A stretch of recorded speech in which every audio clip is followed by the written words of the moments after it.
Chris John for KaijuPop.com, and we're having a look at a video game, a different video game to the one I'm actually playing. This is a replay on iOS and Android. It is a free-to-play text game. It is a free-to-play text game where you look at screenshots of other games, and then you go, that's Leisure Suit Larry, I know that, and then you type it in like this.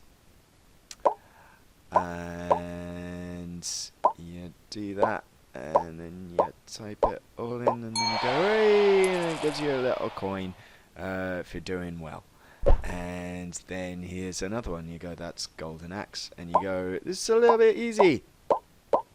Because if you've played a lot of games, there's a leaning towards DOS PC stuff, but not necessarily. I've had Mario come up, for instance. But then there's also some, more classic DOS stuff, like Magic Carpet there. And then this one is Simon the Sorcerer. And this is all it is, really. And you go through different levels. There's 10 screenshots in each level. Whoops. And this is a free-to-play game, which means that occasionally you'll get adverts. I think the game's just gone live today, which means that I was getting sort of trial, interstitials. The adverts aren't really particularly invasive, but you can do, if you're stuck, you get a coin for each correct answer, and if that's not right. Oh, actually, yes, it is. If you're stuck, then you can get a bunch of coins for watching an ad, tweeting out the stuff, liking or following on Twitter, inviting friends to play. Then you get some extra coins, or you can pay for coins as well. And if you pay 200, that's 200 yen, $2, whatever. Then it takes all the ads out. So yeah, but then you look at this and you go, that's worms.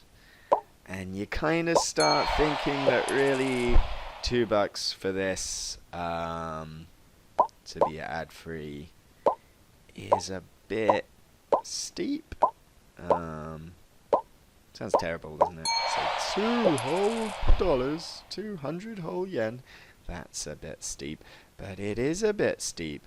That's Railroad Tycoon, or A-Train, as it was known over here in Japan. Tycoon. Those coins, by the way, are used for hints, so you can show the first couple of letters, or a couple of randomly placed letters, which helps you along. Take some of the letters from the mix out, or just straight up give you the answer if you want. That's not really a PC game. I suppose it did come out on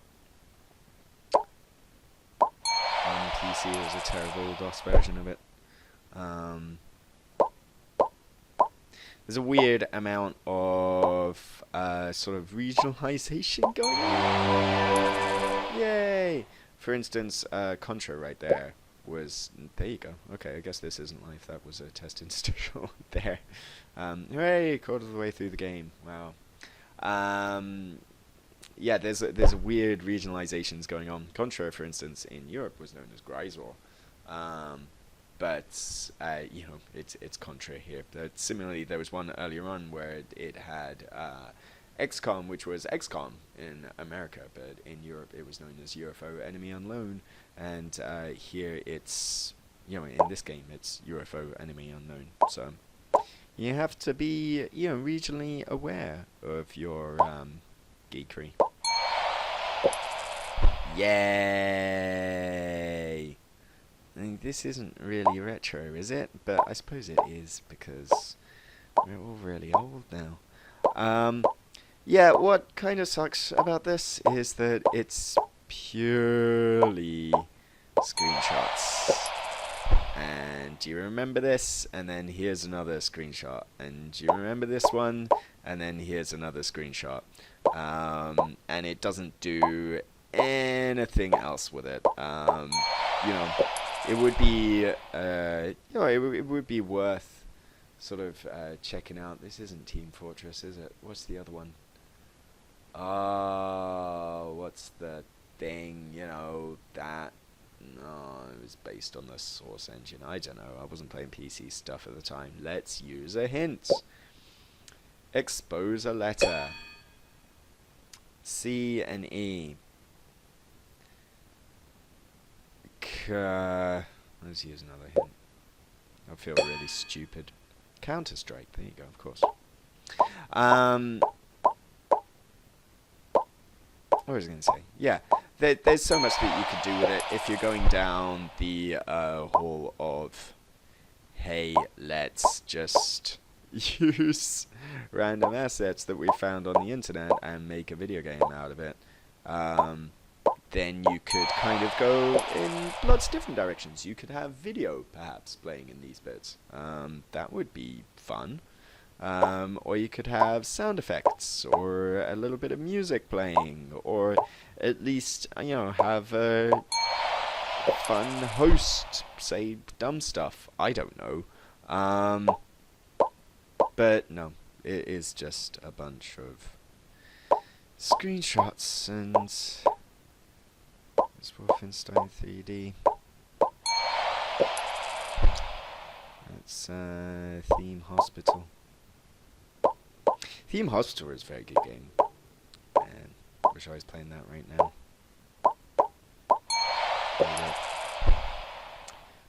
What's that? What's that, folks?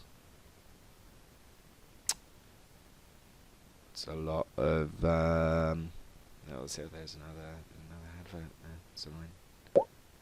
It's, museum, it is. No, it's Civilization. Oh, okay. Really? Huh.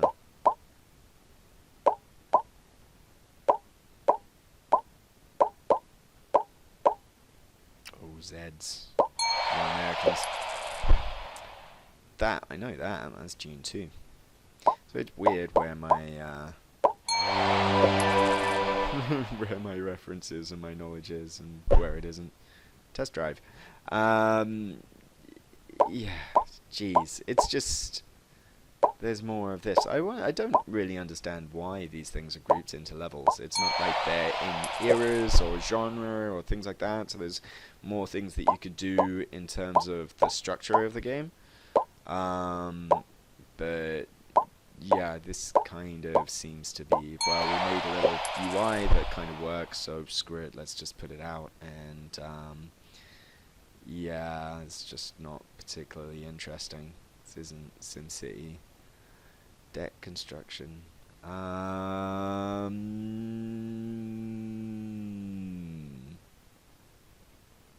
Motor something. Was it a city building game, or was it? It seems to be more about transport and rails and stuff. I don't know. I give up. Yeah, it kind of, I could watch a advert, but I'm not going to make you. You know, it just seems to be like there's different things that obviously you could do, and they kind of didn't, or didn't worry about it, and, you know, it's just a little bit bland. And even if I think they were, oh, well, we couldn't put video in there because that's copyrighted. But it's clear that all of these are just Google image search results as well, which is a little bit lazy. I straight up had 2 games so far that have come out that have had like GameSpot watermarks in the corner of the screenshots. Well, you could try a little bit harder, but well, I don't know. It's free, I guess, so you can give it a try from March the 25th. It's called Replay. The typing works. It's not aggressively free to play. It's just not particularly exciting. Chris Chant for CodyPop.com. Thanks for watching. Bye.